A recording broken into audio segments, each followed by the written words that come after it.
Cool, now we know where our files are and we know how to make them, so let's see if we can put some JavaScript code in our trains.js file and get something to execute.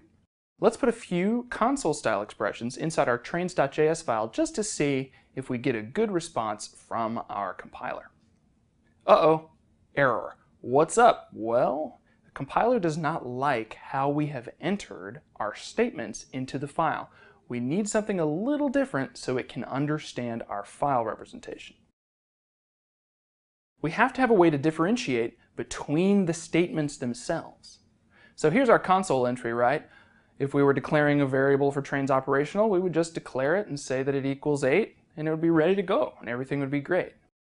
But if we put multiple console statements to execute inside one file, the compiler looks at it like this, which is just back-to-back garbage nonsense, and it has no idea where your statement begins, where it ends, or what to do. So we need a way to tell the compiler we're done making this particular statement.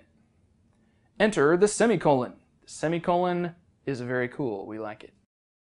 So here we have what a normal console entry would be for our trains operational variable, and the only thing we would need to do to tell the compiler in a file that we are done making that statement is to throw a semicolon right on the end of that statement. It says, hey, we're done with this particular expression, go ahead and do that before even looking at the next one.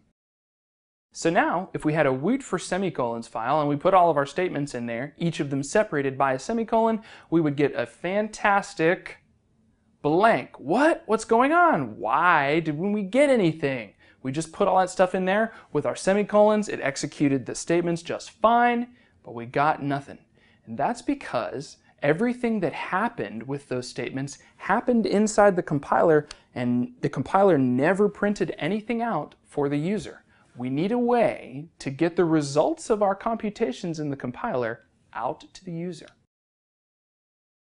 So in order to print from a file to the console, we'll use this cool method called the console.log method. It's going to output the result of your code operations from your file to the console. So let's say in our train system we had 12 total trains, as we know, but we also have today 8 operational trains. If we wanted to build a message for the user on the console that told them how many running trains we have today, we could use the console.log method and place an expression that builds a string inside its parameters. This would log out or print the contents of the string to the browser's console, and notice that there are no more quotation marks around that string. Now we can place any expression that we want inside of a console.log method. We can even ask if the trains operational is equal to the total trains, and since it's not, console.log will say false. So now we kind of have a way to get our messages printed to the screen so that the user can see them and they won't stay just inside the compiler itself. We can use console.log inside of our trains.js file to print out every running train. So let's do that. Here's every last one of the running trains. Wow, and let's see what we get.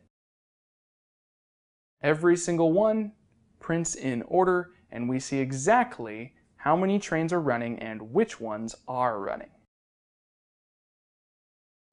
So here we have our index.html file, and we know that that references our trains.js JavaScript source file. And if we open our index.html file, we can see the generic JavaScript Express header that we stuck into our HTML file before, but we don't see any of our running train printouts. Why is that? We put our semicolons in, right?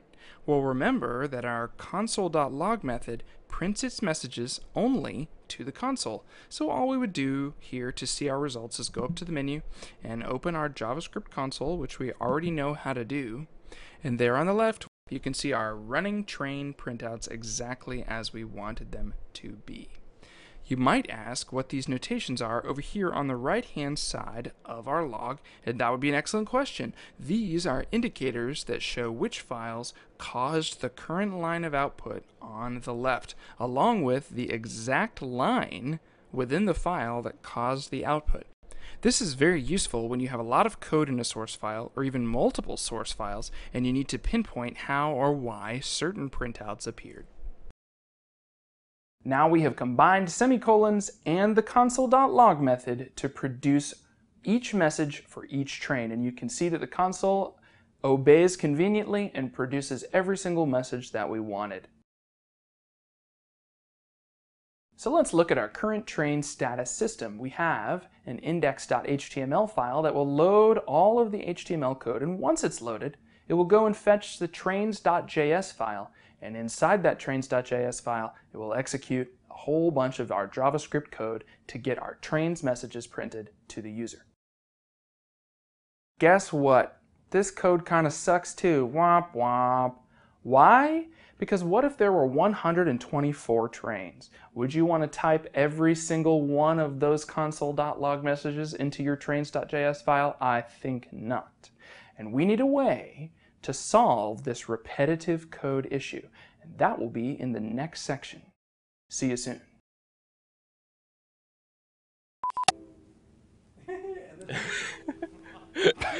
HTML that can be used multiple times every time. Multiple times. It's like, so how do we show